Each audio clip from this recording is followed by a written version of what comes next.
بسم اللہ الرحمن الرحیم۔ جاوید چودھری کا آج کا کالم کا عنوان ہے یہ ہوں یا نہ ہوں۔ سرتاج عزیز صاحب کو اگر لیونگ لیجنڈ کہا جائے تو یہ غلط نہیں ہوگا۔ یہ 92 سال کے نوجوان ہیں، پوری زندگی قومی اور عالمی اداروں میں کام کیا۔ اس وقت پوری سیاسی لاٹ میں ان سے زیادہ تجربہ کار بیوروکریٹ، ایکسپرٹ اور سمجھدار شخص نہیں۔ یہ آج کے تاریخ کے ناظر بھی ہیں اور خود بھی ایک تاریخ ہیں۔ سرتاج صاحب پڑھے لکھے خاندان سے تعلق رکھتے ہیں۔ دادا اور والد نے بھی کتابیں لکھی تھیں، وکیل بننا چاہتے تھے، لیکن قائد اعظم نے ان کا راستہ بدل دیا۔ یہ 1946 میں اسلامیہ کالج لاہور میں طالب علم تھے۔ قائد اعظم نے 1937 سے 1947 کے درمیان 11 مرتبہ اسلامیہ کالج کے دورے کیے اور 3 مرتبہ سرتاج عزیز صاحب کو ان سے ملاقات کا موقع ملا۔ قائد اعظم 1946 میں تقسیم انعامات کے لیے کالج آئے تو قائد نے طلبہ سے فرمایا، آپ مجاہد پاکستان بن گئے ہیں، اب آپ کو معمار پاکستان بننا ہے۔ معمار پاکستان کا لفظ سرتاج صاحب کے دماغ سے چپک گیا۔ قائد نے یہ بھی فرمایا، آپ طالب علم کامرس اور انڈسٹری میں آئیں، پاکستان کو اس کی زیادہ ضرورت ہے۔ ان شعبوں پر ہندو قابض ہیں۔ یہ لفظ بھی سرتاج صاحب کے اندر جذب ہو گئے۔ سرتاج صاحب نے اپنے ساتھیوں کے ساتھ اگلے دن قائد سے ملاقات کے لیے ممدوٹ ولا پہنچ گئے۔ سرتاج صاحب نے ان سے عرض کیا، آپ جاگیرداروں کو حکم دیں، یہ اپنا سرمایہ کامرس اور انڈسٹری میں لگائیں، ہم طالب علم انڈسٹری میں اور کامرس میں کیا کر سکتے ہیں؟ قائد اعظم نے مسکرا کر جواب دیا، آپ لوگ اپنی تعلیم تبدیل کریں۔ اس ایک فکر نے سرتاج عزیز کی اگلی منزل بھی طے کر دی۔ یہ دوسرے دن 12 ساتھیوں کے ساتھ کالج آف کامرس پہنچ گئے۔ سکھ ہیڈ کلرک نے انہیں دیکھا اور مسکرا کر کہا، اوئے مسلیو، تسی کتھے آ گئے ہو؟ یہ تم لوگوں کا کام نہیں۔ لیکن یہ لوگ دھن کے پکے نکلے۔ کالج میں داخلہ لے لیا۔ وہاں جا کر پتہ چلا 350 طالب علموں میں صرف 3 مسلمان طالب علم اور 1 مسلمان استاد۔ مسلمان اس وقت کاشتکاری کرتے تھے یا پھر فوج میں بھرتی ہوتے تھے۔ یہ کاروبار کو برا سمجھتے تھے۔ انارکلی بازار پنجاب کا سب سے بڑا بازار ہوتا تھا، اس میں مسلمانوں کی صرف 2 دکانیں تھیں، باقی تمام کاروبار ہندوؤں اور سکھوں کے پاس تھے۔ بہرحال سرتاج عزیز نے کامرس پڑھنا شروع کر دی اور پھر پیچھے مڑ کر نہ دیکھا۔ کالج ہی کے دور میں سرتاج صاحب نے ڈیولپمنٹ اکنامکس کو اپنا موضوع بنا لیا۔ یہ تعلیم کے بعد CSS کر کے ملٹری اکاؤنٹس میں آ گئے۔ 20 سال نوکری کے بعد فوڈ اینڈ ایگریکلچر آرگنائزیشن میں ڈائریکٹر بن کر روم چلے گئے۔ سرتاج صاحب global food and security system کے موجد بھی ہیں اور انہوں نے international fund for agriculture development بھی بنایا تھا۔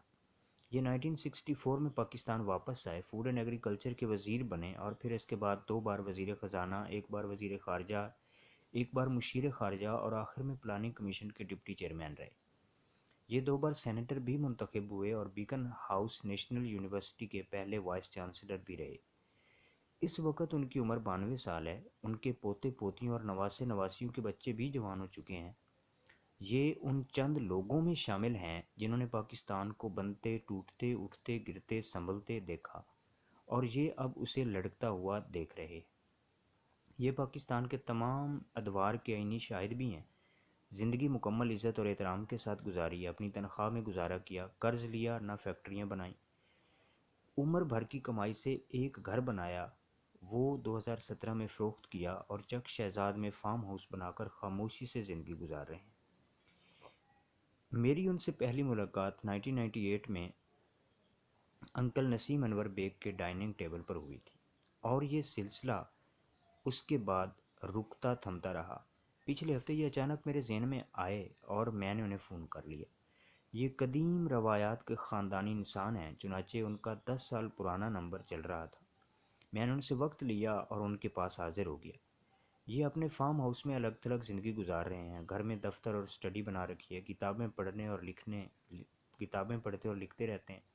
میں نے ان سے طویل عمری اور اچھی یادداشت کا گر پوچھا تو یہ مسکرا کر بولے، 3 گر ہیں: ڈسپلن، کم خوراکی اور توکل۔ یہ بولے میں پوری زندگی صبح 6:30 بجے اٹھتا ہوں، 7:30 بجے ناشتہ کر لیتا ہوں اور 8:30 بجے اپنے دفتر میں ہوتا ہوں۔ میں آج کل فارغ ہوں مگر میں نے اپنے گھر میں دفتر بنا لیا ہے۔ میں روز صبح تیار ہو کر بیڈ روم سے گھر کے دفتر میں آ جاتا ہوں اور لکھنے پڑھنے کا کام شروع کر دیتا ہوں۔ میں نے پوری زندگی 1 بجے لنچ کیا۔ ملازم ٹھیک 1 بجے لنچ لگا دیتے ہیں اور میں ڈائننگ ٹیبل پر پہنچ جاتا ہوں۔ 2 بجے کیلولا کرتا ہوں، پچھلے پہر اٹھ کر واک کرتا ہوں یا اپنے لان میں اپنے پوتے کے ساتھ گولف کھیلتا ہوں۔ شام 8 بجے کھانا کھا لیتا ہوں، 9 بجے خبریں سنتا ہوں، 9:30 بجے لیٹ جاتا ہوں اور 10 بجے گہری نیند میں چلا جاتا ہوں۔ میں نے پوری زندگی بستر سے باہر 10 نہیں بجنے دی۔ ان کا کہنا تھا میں کھانا بھی کم کھاتا ہوں، تھوڑا سا سالن اور تھوڑی سی روٹی، مرغی کا صرف شوربہ لیتا ہوں، فش اور ترکاری زیادہ استعمال کرتا ہوں، گوشت بہت کم کھاتا ہوں۔ ان کا کہنا تھا میرے ضمیر پر کوئی بوجھ بھی نہیں، پوری زندگی اپنے حالات پر مطمئن اور خوش رہا ہوں۔ وقت اچھا تھا یا برا میں نے ہمیشہ اللہ پر چھوڑ دیا۔ اس توکل نے بھی مجھے طاقت دی۔ میں نے سرتاج صاحب کی اسٹڈی میں ایک کونے میں ایک کرسی اور میز دیکھی، میز پر کتاب پڑی تھی۔ میں نے اس کارنر کے بارے میں پوچھا، یہ مسکرا کر بولے یہ میرا اسٹڈی کارنر ہے، میں یہاں بیٹھ کر پڑھتا ہوں۔ اس میز پر صرف وہ کتاب ہوتی ہے جو میں پڑھ رہا ہوتا ہوں، باقی کتابیں الماریوں میں رکھ دیتا ہوں۔ میں نے یادداشت کے بارے میں پوچھا، یہ بولے یہ قدرتی ہے، میرے دماغ پر کوئی بوجھ نہیں ہوتا، شاید یہ اس لیے بھی بہتر ہو۔ میں نے ان سے پوچھا آپ میاں نواز شریف کو کیسے ڈسکرائب کریں گے؟ یہ بولے ان کا اکنامک ایجنڈا اور معاشی پالیسیاں بہت اچھی ہوتی ہیں لیکن یہ ذاتی وفاداری کو بہت زیادہ اہمیت دیتے ہیں۔ یہ غلط ہے۔ ہم سب کے لیے پہلے ملک، پھر پارٹی اور پھر ذات عام ہونی چاہیے۔ میں نے پوچھا آپ کی عمران خان کے بارے میں کیا رائے ہے؟ ان کا کہنا تھا ان میں ملک چلانے کی کیپیسٹی نہیں، یہ سیاست اور ماحول کو اتنا گندا کر چکے ہیں کہ اب ملک کو سنبھالنا آسان نہیں ہوگا۔ یہ ہیرو ہے، یہ ہیرو رہے ہیں، لہٰذا یہ دوسروں کی ماننا اور سننا اپنی توہین سمجھتے ہیں، چنانچہ ملک بے مہار ہو گیا۔ میں نے ان سے پوچھا ہمارے ملک کا سب سے بڑا مسئلہ کیا ہے؟ یہ فوراً بولے انسٹیٹیوشنل فیلئر، ہمارے ریاستی ادارے تباہ ہو چکے ہیں۔ ملک میں نادرا اور اسٹیٹ بینک ٹھیک کام کر رہے ہیں لیکن ان کے علاوہ تمام ادارے بیٹھ گئے ہیں۔ آپ بیوروکریسی سے لے کر ریسرچ کے اداروں تک ملک کے تمام انسٹیٹیوٹ دیکھ لیں، آپ کو کوئی ادارہ فنکشنل نہیں ملے گا اور یہ اس ملک کا سب سے بڑا ڈیزاسٹر ہے۔ ہم جب تک اداروں کو دوبارہ قدموں پر کھڑا نہیں کریں گے یہ ملک نہیں چل سکے گا۔ میں نے ان سے بجٹ کے بارے میں پوچھا، انہوں نے یہ 4 لفظوں میں بجٹ کی ساری فلسفی بتا دی۔ ان کا کہنا تھا بجٹ بیلنس آف پیمنٹ اور انفلیشن کو کنٹرول کرنے کا نام ہے۔ ملک میں اگر مہنگائی ہوگی تو ساری معیشت تباہ ہو جائے گی۔ اسی طرح اگر بیلنس آف پیمنٹ، آمدنی اور اخراجات میں توازن نہیں ہوگا تو بھی ملک نہیں چل سکے گا۔ تیسری دنیا کے ملکوں کو ترقیاتی کام بھی کرنا پڑتے ہیں اور یہ بھی پہلے 2 کاموں کے بغیر ممکن نہیں ہوتے، اور دفاعی بجٹ کے لیے بھی رقم چاہیے ہوتی ہے اور یہ بھی پہلی 2 کامیابیوں کے بغیر ممکن نہیں ہوتا، اور موجودہ حکومت یہ نہیں سمجھ رہی، چنانچہ اس نے معیشت کا بیڑا غرق کر دیا۔ سرتاج عزیز صاحب کے لنچ کا وقت ہو گیا تھا، چنانچہ وہ بے چینی سے دائیں بائیں دیکھنے لگے۔ میں نے ان سے رخصت لی اور واپس آ گیا، لیکن میں راستے میں سوچتا رہا کہ یہ علم اور تجربے کا خزانہ ہے، کاش ہم ان کے تجربے اور علم سے فائدہ اٹھا سکتے، مگر ہم نے ان جیسے لیجنڈ انسان کو بھی پرانی سائیکل کی طرح سائیڈ پر رکھ دیا ہے۔ سرتاج عزیز جیسے لوگ لیبارٹریوں میں نہیں بنائے جا سکتے، یہ لوگ آرڈر پر بھی دستیاب نہیں ہوتے، یہ حالات کی گود میں پیدا ہوتے ہیں اور وقت ان کی پرورش کرتا ہے۔ یہ لوگ اپنی ذات میں یونیورسٹیاں ہوتے ہیں، کاش ہم ان جیسے لوگوں کی قدر اور قیمت کا اندازہ کر سکتے، لیکن جس ملک میں یونیورسٹیاں